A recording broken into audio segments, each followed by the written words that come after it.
pabahay ni Carla Bears, ni Baby Carla. Nakikita po natin dito mga kalingap yung pabahay ni Carla, tapos ni Joe Mars. Nasa likod po natin yung kay Joe Mars, tapos yung kay So yun, bilhin ko to. Ayun na ilalako ko. Kilala mo ko? Kapagkalala ko, kaya Joe Mar. Nice meeting you. Carla po. Hello, Carla. Anong sekreto mo?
Okay,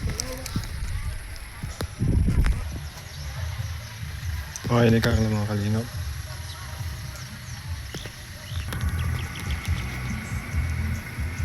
Napadaan kami mga kalingap po. Nakalaki oh. Papa Joms.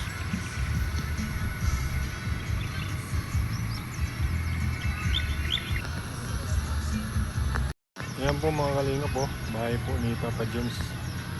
Ang laki mga kalingap. Napadaan kami ni Kuya dito mga kalingap. Ayan. Kikita nyo mga kalingap yung bahay ni Papa Joms. At yung nasa naman po mga kalingap yung bahay ni Baby Carla mga kalingap. Ayan oh. Super laki mga kalingap. Magkatabi lang itong dalawa. Papa Joms. Kasi Carla mga kalingap. Ayan oh. May bubong na po sila mga kalingap.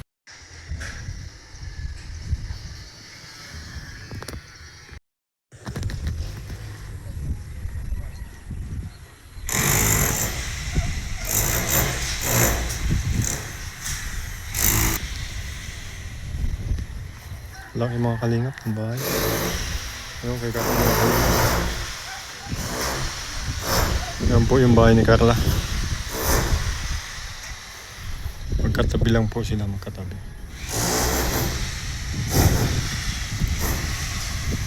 Magkatabi lang po mga kalingap ang bahay ni Carla at ni Jomar.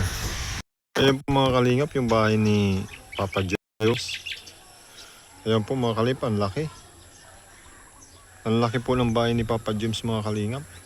Ayan oh.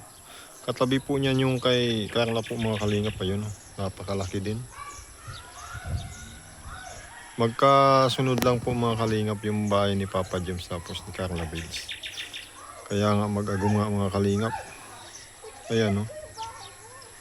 Kasi magkadikit lang mga kalingap. Sa harapan lang yung bahay ni Carla mga kalingap. Yun mga kalingap. Grabe. Yung sa dalawa. Pero mas malaki yung kay Papa Joms mga kalingap.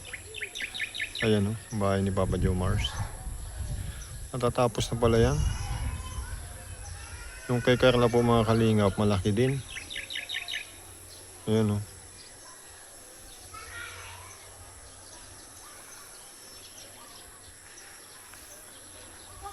Grabe mga kalingap po.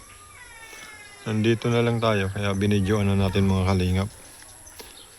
Na tumutulong sa amin. Din syempre yung mga sponsor, kaya sobrang nagpapasalamat po kami sa inyo. And bilang isang beneficiary, isa ako sa witness kung gaano, kung baga, yan. Kasi si Kuya Ram po is hindi niya talaga iniiwan yung beneficiary niya hanggat hindi niya naiaangat or hindi niya natutulungan talaga. Kaya sobrang thankful kay Lord kasi dumating si Kuya Ram sa buhay namin. Madaming nagbago. Yan. Kaya thank you na din po kay Lord. Then, yun lang po. Okay lang, thank you. Ramdam namin yung pasasalamat mo, Carla. Talagang isa ka nararapat na tularan din. Kumbaga yung puso niya talaga, yung pag-appreciate niya sa atin ay nandun. Hindi siya nagbago kahit ang layo na lang narating niya. Ano? And congrats din kay Carla kasi nagpapagawa na siya ng sarili niyang bahay.